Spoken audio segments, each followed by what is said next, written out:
সবজি বাজারের খবরাখবর একটু জানাতে চাই এবং এই নিয়ে বিস্তারিত জানানোর জন্য আমাদের সঙ্গে যুক্ত হবেন নওগাঁর সবজি বাজার থেকে সহকর্মী তৌহিদ ইসলাম। তৌহিদ, জানাবেন শুক্রবারে এই যে সবজির বাজারে আপনি রয়েছেন নওগাঁর, সেখানে সরবরাহ কেমন দেখছেন? শীত তো শেষ হতে চললো, শীতের সবজির এখনো পর্যন্ত সরবরাহ কেমন এবং দাম দস্তুর কেমন দেখছেন, বিস্তারিত বলবেন।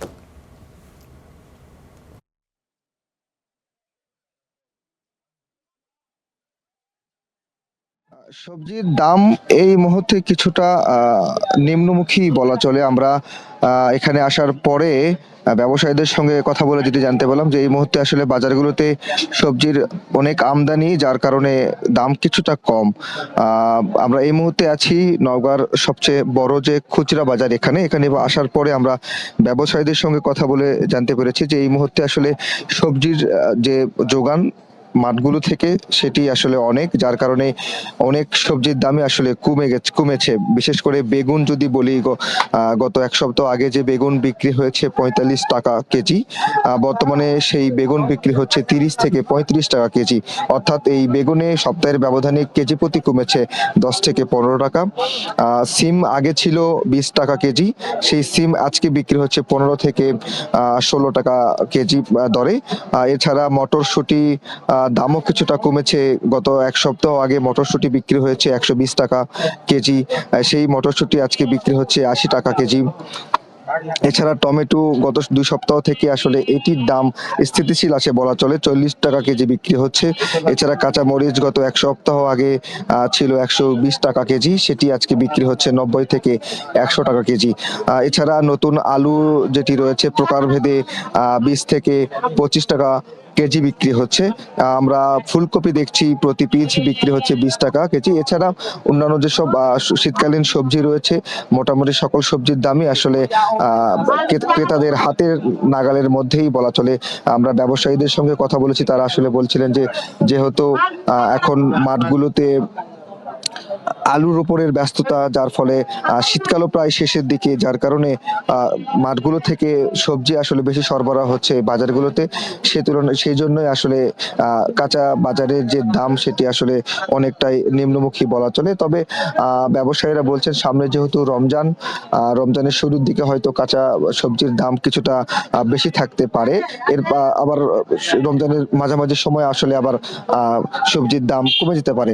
আমরা কৃষকদের সঙ্গে কথা বলেছি, এর আগে আমরা পাইকারি বাজার ঘুরেছি। কৃষকরা যেটি বলছিলেন যে যেহেতু আসলে মৌসুমের শেষের দিকে চলে এসেছে, যার কারণে আসলে সবজিগুলো মাঠে রাখা যাচ্ছে না। এর ফলে এই বাজারগুলোতে সবজির আমদানি বেড়ে গেছে এবং যার ফলশ্রুতিতেই আসলে সবজির বাজারে কিছুটা নিম্নমুখী বলা চলে। তো নওগাঁ থেকে এমনটি ছিল আমার কাছে সবজির বাজার এর সর্বশেষ। দেখছিলাম আমরা আসলে সবজির বাজারের খবর। এবার আমরা একটু মাছের বাজারের দিকে যাই। ভোলাতে আছেন আমাদের সহকর্মী আদিল হোসেন তপু, আমরা তার কাছ থেকে মাছের বাজারের খবর। আবির আছে আদিল হোসেন তপু শুনতে পাচ্ছেন নিশ্চয়ই? শুভ সকাল আপনাকে। আপনি তো ভোলায় আছেন, এখন ভোলার কোথায় অবস্থান করছেন এবং এই যে নদীর মাছের সরবরাহ কেমন এবং পাইকারি খুচরা বাজারে এর আসলে কেমন যোগান দেখছেন, দাম কেমন দেখছেন, জানাবেন। আমি আছি এই মুহূর্তে ভোলার ইলিশার মেঘনা নদীর পাড়ে। যদিও শীতের আমেজের এই সময়টিতে ব্যস্ত থাকার কথা মাছঘাটগুলো, কিন্তু সেরকম ব্যস্ততা কিন্তু আমরা দেখতে পাচ্ছি না এই মুহূর্তে। আমরা দেখছি যে ঘাটে যে মাছের পরিমাণ সরবরাহ থাকা দরকার, ঠিক সেই পরিমাণ সরবরাহ কিছুটা কম।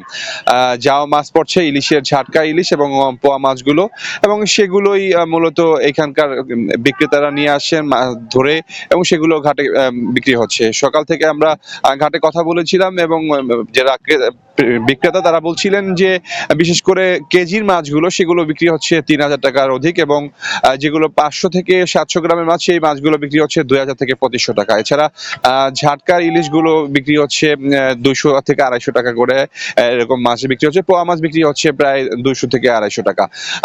এর বাইরে যদি বলতে হয় যে চিংড়ি মাছের কেজি বিক্রি হচ্ছে এখানে 700 থেকে 800 টাকা, একটু বড় সাইজের যেগুলো। পাশাপাশি রুই কাতল যে মাছগুলো সেগুলো বিক্রি হচ্ছে 300 350 থেকে 400 টাকা। তো সব মিলিয়ে যে দেশি মাছের যে ধরনের আমদানি থাকার কথা সেই ধরনের আমদানি কিন্তু হচ্ছে না। সেই ক্ষেত্রে মাছের বাজারও চড়া, সামনে রমজান আসছে, চাহিদা বেশি কিন্তু চাহিদার পরিমাণ মাছের কম থাকার কারণে কিন্তু আসলে ক্রেতারা একরকম হিমশিম খাচ্ছেন মাছ কিনতে এসে। ছুটির দিনে কিন্তু এমনিতেই ঘাটগুলোতে ক্রেতা থাকে, পাশাপাশি যারা মাছগুলো কিনে বাজারে বিক্রি করেন তাদেরও চাপ থাকে। তো সেই কারণে দামটাও কিন্তু একরকম, যারা কিনতে হয় তাদেরকে তাদের সাথে একরকম যুদ্ধ করে মতো কিনতে হয় যারা সাধারণ ক্রেতা রয়েছেন। তো বিক্রেতারা বলছিলেন যে নদীতে মাছের চাহিদা বাড়লে হয়তো বা মাছ কিছুটা কমে আসবে। তো সেই ক্ষেত্রে মাছের চাহিদার উপর আছে। আপনাকে জানিয়ে রাখি যে উপকূলীয় জেলা ভোলায় কিন্তু ইলিশ প্রায় 34% ইলিশ কিন্তু এখান থেকে উৎপাদন হয়। তবে এই মুহূর্তে ইলিশের উৎপাদন কিছুটা কম, হয়তো বা যখন সামনে মৌসুম আসবে তখন হয়তো ইলিশ বাড়বে, তখন আস্তে আস্তে এই দামটি কমে আসবে।